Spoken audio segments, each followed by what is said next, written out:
नमस्कार दोस्तों, स्वागत है आप सभी का कृष्णा एकेडमी के यूट्यूब चैनल पे। आज है 12 अगस्त 2022 और आज के हम लोग कुछ महत्वपूर्ण करंट अफेयर को देखेंगे और लास्ट में हम लोग जनवरी से लेकर जुलाई तक के मोस्ट इंपॉर्टेंट करंट अफेयर को हम लोग देखेंगे जो सीधे सीधे आपके एग्जाम में पूछे जा सकते हैं। तो चलिए, हमारा आज का पहला प्रश्न है कि अगस्त 2022 में छोटे उद्योगों के लिए ई कॉमर्स में तेजी लाने के लिए किस कंपनी ने सिडबी के साथ समझौता ज्ञापन पर हस्ताक्षर किए हैं? तो यह ओएनडीसी ने किया है, यानी कि ओएनडीसी ने समान गतिविधियों में लगे संस्थानों के कार्यों में समन्वय के लिए सिडबी के साथ एक समझौता ज्ञापन पर हस्ताक्षर किए हैं। साझेदारी का उद्देश्य एमएसएमई को ओएनडीसी नेटवर्क में लाकर और ई कॉमर्स में उनकी भागीदारी को तेज करके उनके परिदृश्य को बदलना है। और समझौता ज्ञापन पर सीडीबी के अध्यक्ष और एमडी शिव सुब्रमण्यम रमन और ओएनडीसी के एमडी और सीईओ टी कोसी ने हस्ताक्षर किया है। ठीक है, हमारा अगला प्रश्न है कि किस केंद्रीय मंत्री ने गवर्नमेंट ई मार्केट प्लस यानी कि जैम पोर्टल पर सहकारी समितियों की ऑन बोर्डिंग की शुरुआत की है? तो यह अमित शाह ने किया है। ठीक, यानी कि केंद्रीय गृह मंत्री और सहकारिता मंत्री अमित शाह ने 9 अगस्त 2022 को गवर्नमेंट ई मार्केट प्लस, इसका शॉर्ट फॉर्म क्या है, जैम पोर्टल पर सहकारी समितियों की ऑन बोर्डिंग की शुरुआत की है। इस कदम से सहकारी समितियों को अन्य सहकारी खरीदारों की तरह जैम पोर्टल के माध्यम से खरीदारी करने की अनुमति मिलेगी। जैम पोर्टल पर 300 से अधिक सहकारी समितियों को खरीदार के रूप में शामिल किया गया है ताकि वे प्रतिस्पर्धी कीमतों पर सामान और सेवाओं की खरीद कर सकें। ठीक है दोस्तों, हमारा अगला प्रश्न है कि हेरिटेज वॉल ऑफ फेम में शामिल होने वाले पहले भारतीय मनोवैज्ञानिक कौन बने हैं? तो ये रामधर सिंह बने हैं। ठीक है, यानी कि अहमदाबाद विश्वविद्यालय के प्रोफेसर रामधर सिंह को अमेरिका में society for personality and psychology की हेरिटेज वॉल ऑफ फेम में शामिल किया गया है। इसके साथ ही वह यह सम्मान पाने वाले भारत के एकमात्र सामाजिक मनोवैज्ञानिक बन गए हैं। सामाजिक मनोवैज्ञानिक और प्रबंध में उनके असाधारण योगदान के लिए उन्हें एसपीएसपी द्वारा सम्मानित किया गया है। ठीक है, यानी कि एसपीएसपी का फुल फॉर्म क्या है? तो society of personality and social psychology के द्वारा इन्हें सम्मानित किया गया है। हमारा अगला प्रश्न है कि महाराष्ट्र के राज्यपाल ने हाल ही में किसने 9 अगस्त 2022 को मुंबई के रविंद्र नाट्य मंदिर में 22वें भारत रंग महोत्सव का उद्घाटन किया है? तो यह भगत सिंह कोश्यारी ने किया है। यानी कि महाराष्ट्र के राज्यपाल कौन है? तो भगत सिंह कोश्यारी हैं। महाराष्ट्र के सीएम कौन है? तो एकनाथ शिंदे हैं। उप मुख्यमंत्री कौन है? तो देवेंद्र फडणवीस हैं। ठीक है, यानी कि महाराष्ट्र के राज्यपाल भगत सिंह कोश्यारी ने 9 अगस्त 2022 को मुंबई के रविंद्र नाट्य मंदिर में 22वें भारत रंग महोत्सव का उद्घाटन किया है। यह 5 दिवसीय थिएटर फेस्टिवल है जो आजादी का अमृत महोत्सव अभियान के तहत भारतीय नाट्य विश्वविद्यालय द्वारा आयोजित किया जा रहा है। यह महोत्सव हमारे स्वतंत्रता सेनानियों के जीवन और बलिदान पर आधारित प्रसिद्ध थिएटर निर्देशकों के नाटकों को प्रदर्शित करेगा। ठीक है दोस्तों, हमारा अगला प्रश्न है कि किस दिन को विश्व जैव ईंधन के रूप में मनाया जाता है? तो यह 10 अगस्त को मनाया जाता है। यानी कि पारंपरिक जीवाश्म ईंधन, यानी जीवाश्म ईंधन क्या क्या होता है? तो जीवाश्म ईंधन में आपका डीजल आता है, पेट्रोल आता है और जो कोयला आता है, ये जो क्या है, ये सभी आपके जीवाश्म ईंधन है। तो पारंपरिक जीवाश्म ईंधन के विकल्प के रूप में गैर जीवाश्म ईंधन के महत्व के बारे में जागरूकता पैदा करने के लिए हर साल 10 अगस्त को विश्व जैव ईंधन दिवस मनाया जाता है। यह दिन सर रुडोल्फ डीजल के अनुसंधान प्रयोगों का भी सम्मान करता है जिन्होंने वर्ष 1893 ईस्वी में मूंगफली के तेल से इंजन चलाया था। जीवाश्म जैव ईंधन दिवस यानी कि विश्व जैव ईंधन दिवस 2015 से पेट्रोलियम और प्राकृतिक गैस मंत्रालय द्वारा मनाया जाता है। तो जीवाश्म ईंधन के अंतर्गत कौन कौन सा आता है? तो डीजल आता है, पेट्रोल आता है, कोयला आता है, ये सभी चाहे जो हमें प्रकृति से मिलता है, जो प्रकृति के दोहन से मिलता है, वो क्या कहलाते हैं? जीवाश्म ईंधन कहलाते हैं। और गैर जीवाश्म ईंधन क्या क्या कहलाते हैं? तो गैर जीवाश्म ईंधन के जैसा कि सोलर एनर्जी हो गया, विंड एनर्जी हो गया, ठीक, थर्मल एनर्जी हो गया, मतलब थर्मल की मतलब वो जो आजकल जल शक्ति, वाटर हाइड्रो एनर्जी हो गया, ये सभी क्या है? ये सभी गैर जीवाश्म ईंधन है, ठीक है, ये सभी गैर जीवाश्म ईंधन के अंतर्गत आते हैं और इनसे आपका प्रदूषण नहीं होता। जबकि जीवाश्म ईंधन से कोयले से भी प्रदूषण होता है, डीजल से भी प्रदूषण होता है और पेट्रोल से भी आपका प्रदूषण होता है। तो इसीलिए जीवाश्म ईंधन के विकल्प के रूप में गैर जीवाश्म ईंधन को बढ़ावा देने के लिए विश्व जैव ईंधन कब मनाया जाता है? तो यह 10 अगस्त को मनाया जाता है, ठीक है। हमारा अगला प्रश्न है कि 2021-2022 के सीजन के लिए AIFF पुरुष फुटबॉल ऑफ द ईयर किसे चुना गया है? तो यह सुनील छेत्री को चुना गया है, ठीक, यानी कि मनीषा कल्याण और सुनील छेत्री को 2021-2022 सीजन के लिए क्रमशः AIFF महिला और पुरुष फुटबॉलर ऑफ द ईयर चुना गया है। कल्याण के लिए यह उनका पहला महिला फुटबॉलर ऑफ द ईयर पुरस्कार था, जबकि छेत्री को इस पुरस्कार से 7वीं बार सम्मानित किया गया है। इन्हें पहली बार 2007 में इस पुरस्कार के लिए नामित किया गया था, ठीक है दोस्तों। हमारा अगला प्रश्न है कि किस अंतर्राष्ट्रीय टेनिस खिलाड़ी ने संन्यास की घोषणा की है? तो यह सेरेना विलियम्स ने किया है। और यह सेरेना विलियम्स अपने समय में जब ये खेलती थी ना, तो लगभग सारे ग्रैंड स्लैम ये जीत लेती थी और इनके पास बहुत सारे विश्व रिकॉर्ड है, यानी कि 23 ग्रैंड स्लैम किताब जीतने वाली अमेरिकी दिग्गज सेरेना विलियम्स ने 9 अगस्त 2022 को टेनिस से संन्यास लेने की घोषणा कर दी है, ठीक। सेरेना अपना आखिरी मैच यूएस ओपन में खेलेंगी जो 29 अगस्त से शुरू हो रहा है। सेरेना एकमात्र ऐसी महिला है जिन्होंने सभी 4 ग्रैंड स्लैम, याद रखिएगा, जिन्होंने सभी 4 ग्रैंड स्लैम 65 से अधिक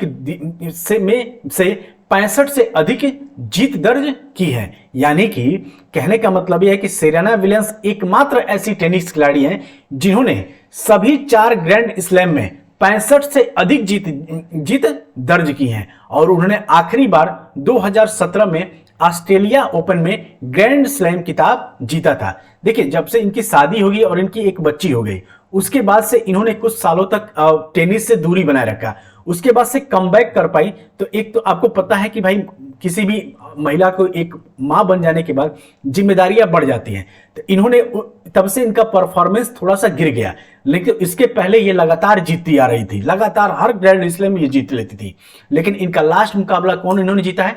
तो ऑस्ट्रेलिया ओपन इन्होंने जीता है 2017 में, ठीक है। चलिए हम अपने अगले करंट अफेयर पे चलते हैं। तो हमारा अगला करंट अफेयर है कि अगस्त 2022 में 44वें शतरंज ओलंपियाड में पुरुष वर्ग में किस देश की टीम ने स्वर्ण पदक जीता है? तो यह उज्बेकिस्तान की टीम ने जीता है। यानी कि 44वां शतरंज ओलंपियाड, जिसका उद्घाटन प्रधानमंत्री नरेंद्र मोदी ने 28 जुलाई को चेन्नई में किया था, 9 अगस्त 2022 को संपन्न हो गया, ठीक।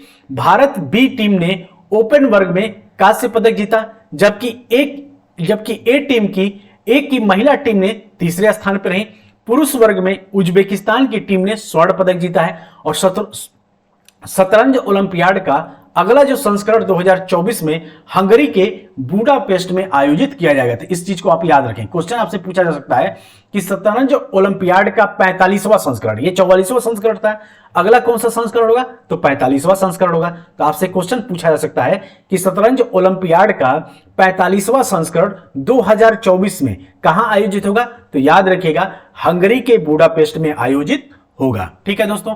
हमारा अगला प्रश्न है कि power grid corporation of India limited के मुख्य वित्तीय अधिकारी यानी कि CFO के रूप में किसे नियुक्त किया गया है? तो यह प्रमोद कुमार को नियुक्त किया गया है। यानी कि power grid corporation of India limited ने प्रमोद कुमार को कंपनी का मुख्य वित्तीय अधिकारी CFO नियुक्त किया है। नए पद पर अपनी नियुक्ति से पहले कुमार ने पावर ग्रिड कॉर्पोरेशन के कार्यकारी निदेशक वित्त के रूप में कार्य किया है। पावर ग्रिड की स्थापना कब हुई थी? तो याद रखेंगे 1989 में हुई थी। ठीक, और इसका मुख्यालय कहाँ है? तो इसका मुख्यालय है गुड़गांव में। ठीक, गुड़गांव।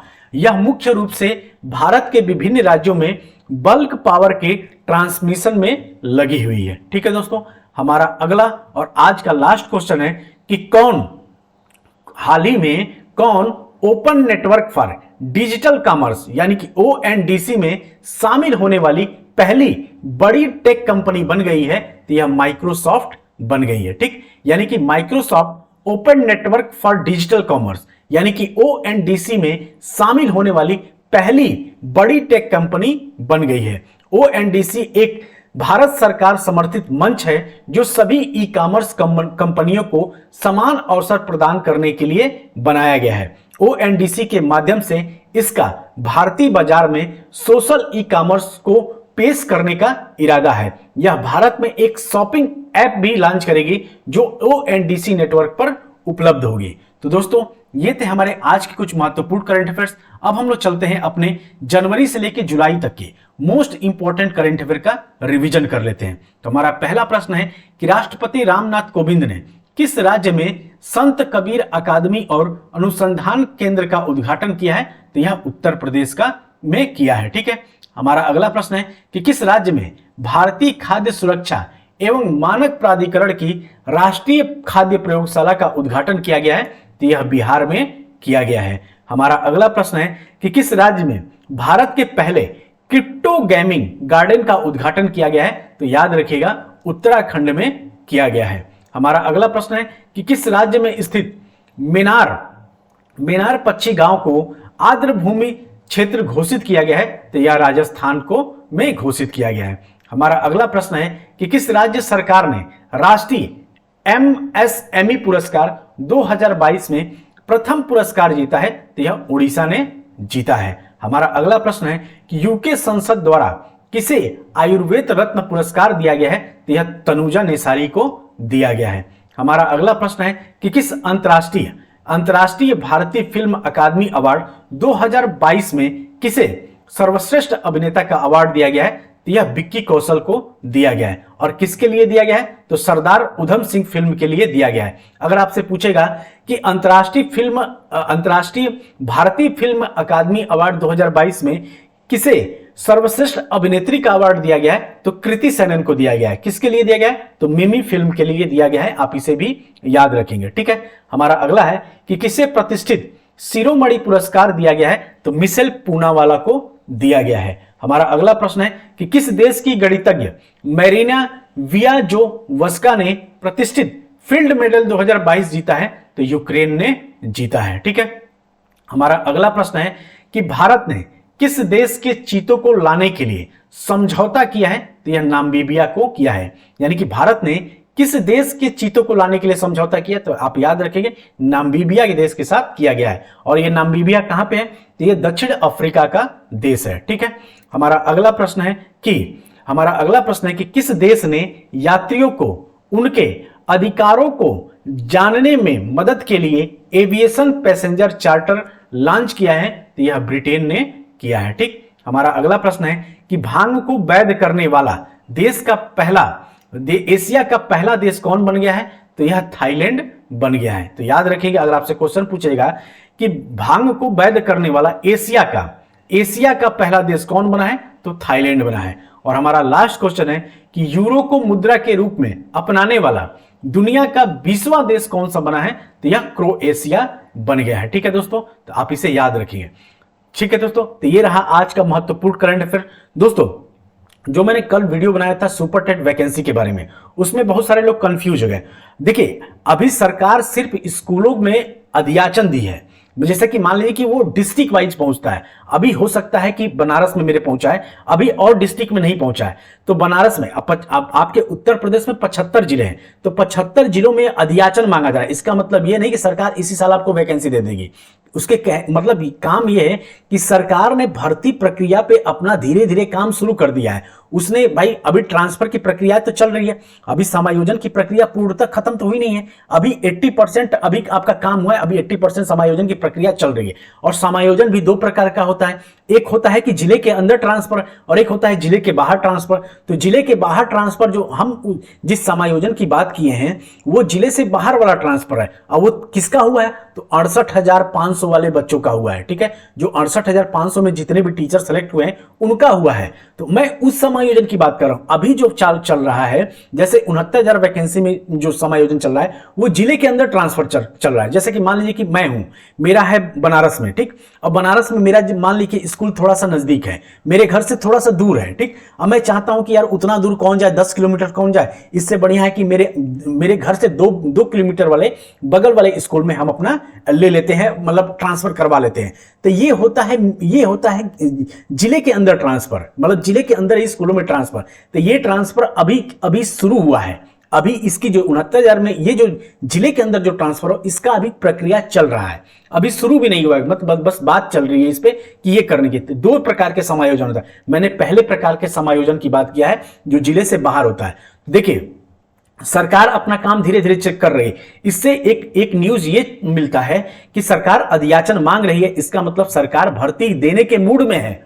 हम ये नहीं कह रहे हैं कि इसी साल आ जाएगी। देखिए, कम से कम मैंने क्या कहा, आप लोग पूरी वीडियो नहीं देखते हैं इसलिए आप लोग कंफ्यूज हो जाते हैं। मैंने ये कहा था कि किसी भी एग्जाम को तैयारी करने में 4 महीने का समय लगता है। अब सुपर टेट में 14 सब्जेक्ट आते हैं भैया, और 14 सब्जेक्ट पढ़ने के लिए ना आपको कम से कम 4 से 5 महीने चाहिए, और रिवीजन करने के लिए कम से कम 1 महीने चाहिए, यानी कुल मिला के 5 महीने चाहिए। तो वैकेंसी अभी आपकी नहीं आई, लेकिन काम चल रहा है, सरकार अपना काम कर रही है। जैसे ही ये समायोजन की प्रक्रिया स्कूल के अंदर, मतलब जिले के अंदर और जिले के बाहर जैसे ही कंप्लीट हो जाएगी, उसको एग्जैक्ट डाटा मिल जाएगा अधियाचन के थ्रू कि बेसिक शिक्षा विभाग में इतनी सीटें खाली हैं। उसके बाद से जैसे ही बीटीसी बीएड विवाद सुलझ जाएगा, आपको वैकेंसी देखने को मिल जाएगी। तो मेरे कहने का मतलब यह है कि अगर आप वैकेंसी के नाम पे, वैकेंसी न आने के नाम पे अगर आप सो रहे हैं तो जग जाइए, यही मौका है दोस्तों। ये 4-5 महीने अगर आपने गंवा दिया ना, तो आपके समझ ले कि आपके पास एक सुनहरा मौका, एक गोल्डन चांस है। बहुत सारे लोग का ये आखिरी साल होगा, मतलब इसके बाद ये ओवर एज हो जाएंगे, तो उनके लिए तो है ही। आप में से भी बहुत सारे लोग 25+ हैं, ऐसे तो है नहीं कि आप बच्चे हैं, ठीक है। अब अभी ऐसा तो है नहीं कि तुरंत ग्रेजुएशन पास करके आए हुए हैं, तो इतनी मेच्योरिटी तो आप लोग रखा करो यार। आपसे ये उम्मीद की जाती है, आप एक सरकारी अध्यापक बनने वाले हो, इतना वो करने। तो देखिए, मैं जो भी आपको बताता हूं वो एकदम ऑथेंटिक न्यूज बताता हूं, कोई फेक, कोई लाप लपेट नहीं। देखिए, मुझे यूट्यूब से बहुत ज्यादा वो नहीं है, वो बहुत ज्यादा मेरा अगर मन करेगा तो मैं यूट्यूब छोड़ भी दूंगा। आप लोगों को लगता होगा कि मैं YouTube के पैसे से पलता हूं, तो ऐसा कुछ नहीं है। सरकार मुझे इतना पैसा देती है कि मुझे YouTube की जरूरत नहीं है। ये मैं पैशन से स्टार्ट किया हूं। ये मैंने जो चीज अपनी लाइफ में फेस किया है, जो मैंने संघर्ष फेस किया है, उस संघर्ष को मैं आपको बताना चाहता हूं। हालांकि मेरा बहुत शौक नहीं है YouTube चलाने का, और मुझे भी इतना किसी पागल कुत्ते ने नहीं काटा कि मैं इतना मेहनत करूं, ठीक है। लेकिन मैं आप लोगों से जुड़ा हूं, आप लोगों से दिल से जुड़ा हूं, आप लोगों के हित में मैं सोचता हूं कि भाई आपसे जुड़ गया, आप लोगों को इतना प्यार मिला है मुझसे, इस वजह से मैं आपको अच्छी चीजें बताता हूं, ठीक है। तो ऐसी बात नहीं है। देखिए, मुझे किसी ने कुछ कहा नहीं है, लेकिन आप लोग कहते हो कि सर मतलब ऐसा है वैसा है, तो मैं बस आप लोग के डाउट क्लियर कर रहा हूं दोस्तों। मेरा कुछ इसके पीछे कोई उद्देश्य नहीं है। आप लोग को ये लगता होगा कि सर मतलब व्यूज के चक्कर में या पैसे के चक्कर में, तो यार इतना यूट्यूब से हमें सैलरी नहीं मिलता, यूट्यूब से मेरा कुछ मिलता नहीं है, मुझे बहुत कम मिलता है। वो मात्रा बहुत कम है, वो न के बराबर है। वो समझ ले कि मेरी 10 दिन की सैलरी के बराबर भी नहीं है। जितना मैं 10 दिन में कमा लेता हूं, उतनी भी, मतलब मेरी 10 दिन की सैलरी है, उतने भी बराबर मैं यूट्यूब से पैसा नहीं पाता हूं। तो आप सोच सकते हैं कि मेरे यूट्यूब से कोई लाभ नहीं है। मैं बस आप लोगों को मोटिवेट करने के लिए, आपको जगाने के लिए कि भैया आप सो तो नहीं गए हो, इसलिए मैं ये सब वीडियो बनाता हूं। अब मुझे भी ये देखिए, मैं क्या हुआ भाई, जब आप कहीं किसी संस्था से जुड़े रहते हो, जिस विभाग में आप काम करते हो, उस विभाग में आपको जानकारी मिलती है कि सरकार क्या कर रही है, क्या नहीं कर रही है। मुझे नॉलेज मिला, मुझे मिला भाई कि भाई मुझे बताया गया कि भाई ऐसा ऐसा नोटिस आया है, और वहीं प्रिंसिपल सर ने बताया तो मुझे पता चला, तो मैं आपको बता रहा हूं। ऐसा कुछ भी नहीं है कि मैं उस नोटिस को देखा हूं। अब मैं देख नहीं रहा, सरकारी काम में जो भी सूचना आती है किसी स्कूल में, सीधे प्रिंसिपल के साथ आती है, हमारी अथॉरिटी नहीं है, ठीक है। तो आप लोग इस चीज से बिल्कुल बेफिक्र रहिए और अपनी तैयारी करते रहिए। अगले साल वैकेंसी, जिस तरीके से सरकार काम कर रही है, इसका मतलब कि अगले साल आपको वैकेंसी देखने को मिलेगा। अब वो कब मिलेगा ये कोई नहीं बता सकता, लेकिन मान के चलिए कि मार्च अप्रैल तक आपको वैकेंसी देखने को मिलेगा। तो ये जो समय है सितंबर से लेके और मार्च अप्रैल के बीच का समय है, इसको अगर आपने सही से भुना लिया, इसको अगर आपने पढ़ के अच्छे से रिवीजन कर लिया, अगर आपने अच्छे से तैयारी कर लिया अपनी, तो अगले साल आपको सुपर टेट में आपका सिलेक्शन से कोई रोक नहीं सकता। क्योंकि दोस्तों बहुत कंपटीशन है इस बार। अगर आपको याद नहीं है ना, जिस दिन फॉर्म भरना शुरू हो जाएगा ना, जिस दिन फॉर्म का लास्ट डेट रहेगा, और जब आप पेपर में देखेंगे कि 15 लाख लड़कों ने 12 लाख लड़कों ने आवेदन किया है, तब आप लोग की आंखें फट जाएंगी और फिर आप घबरा जाएंगे कि तैयारी कैसे करें। तो अभी मौका है, अभी तैयारी कर लीजिए, यही समय है, बाद में समय नहीं मिलेगा मेरे दोस्तों। मैं आप लोगों से हाथ जोड़ के विनती करता हूं, मेरी बात, मेरे पास कुछ अनुभव है, वही मैं आपको बता रहा। मैं बहुत बड़ा अधिकारी या बहुत बड़ा वो नहीं हूं, लेकिन मेरे पास जो है वो मैं आपको देने की कोशिश करता हूं। अब मैं दूंगा, 100% दूंगा। तो आप लोग बिल्कुल बेफिक्र रहिए, मस्त होकर पढ़ाई करिए, भगवान का नाम लीजिए, मुस्कुराते रहिए, पॉजिटिविटी लाइए, अपने अंदर पॉजिटिविटी लाइए। कोई कुछ बता रहा है ना, कोई भी वीडियो आप लोग पूरा देखा करिए। आप लोग पूरा नहीं देखते हैं, स्किप करके देखते हैं, इसीलिए आपके पास कंफ्यूजन रह जाता है। ठीक है, तो चलिए फिर मिलते हैं अगली क्लास में, तब तक के लिए बहुत बहुत धन्यवाद।